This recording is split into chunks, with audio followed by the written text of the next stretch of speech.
ngo niwe mwami mu yandi magambo. Bano bikanzemo amakuru y'abagezeho bikangamo.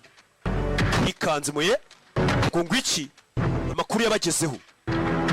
Kuri abagezeho Prince aracika. Prince aracika kugenda baramukurikiye. Kugenda baramukurikira. Dore intebe y'ubuyobozi nta muntu yicayemo. Mwese ngiye kubabwira ikintu cy'ingenzi.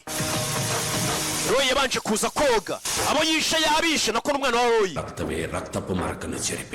Ibintu Roy yari yaraduhisha byuzamusimbura bigiye kugera ku herezo.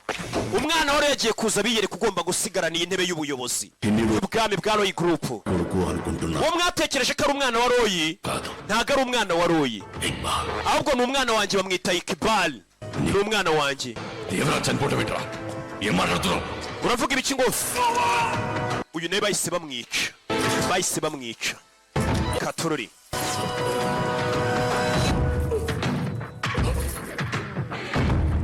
Dore umwana wa uriya musaza bamwita Iqbal. Uyu mwana yaje abeshya ngo niwe mwana wa Roy ariko sibyo. Yari yaratumwe. Katorori. Nyirubwite yiyiziye. Uyu nawe yabuze kubera ubwoba bwo kubona Saho uwo ari we yagize ubwoba. Yapfuye atyo adafashe ku ipompo ye. Mwenyewe yiyiziye.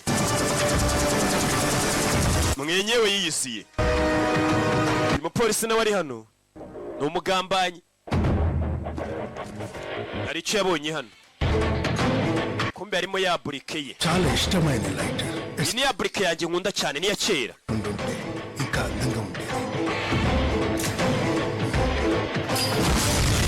Gira gutya imodoka iraturika. Polisi yarari mu bose babigizemo uruhare.